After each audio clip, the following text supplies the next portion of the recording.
affecting mo, hindi maangat, di ba? Kasi yan ang backbone mo eh. Yan ang backbone mo eh. Communications. Kung may business ka, paano na? Oo. Yun ang unang tinitingnan eh. Tapos ano pa, ayaw pa nilang magpapasok. Di ba? Itong dito, pahirapan to eh. Bago nakapasok itong dito. Doon ano eh, sa amin, sa Canada, o sa amin amin, mamimili ka, ano ka. Dalawang two major telecom providers sa Canada, ang Bell at saka Rogers. Ako nasa Bell Media. Kasi may mga ano siya. Pero meron pang, other than that, meron pumapasok na Telos, AT&T, file, chatter. Ako umikot na, umikot na ako.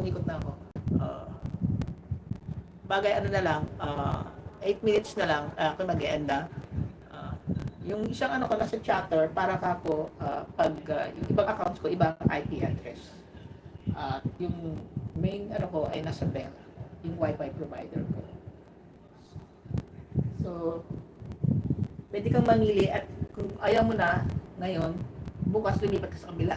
Nire-refund ka naman ng mga unused. Nagre-refund po sa amin hindi po kinakain. Pag meron ka mga unused data usage at nagbabayad ka ng $35 a month for a certain number like 60 gigs a month, hindi mo nakain yung a month. Hindi mo nakakain yung 60 gigs. Nire-refund ka, may credits ka the following month. Dito hindi, kinakain talagang pusa. Kinakain nila. Sabi nila maano daw ang Starlink. Kaya lang satellite yun eh. Mabilis daw.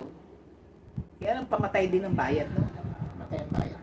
Sa amin siguro kung ibabase ko yung standard ng bayad, mahal. Sobrang mahal yun sa Pilipinas standard. Kasi ako nagbabayad ako ng internet ko na ang internet alone is around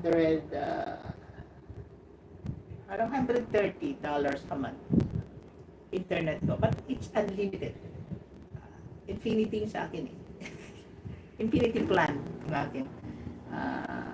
5 gigs infinity plan. Kahit walang katapusan. Kasi kailangan mo yun para kung nag-working from home ka.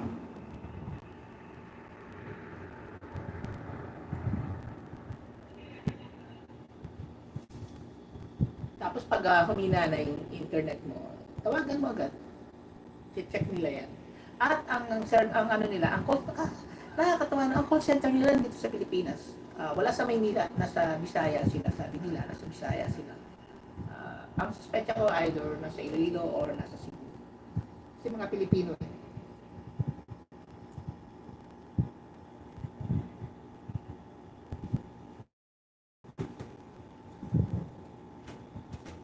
Iinom lang ho ako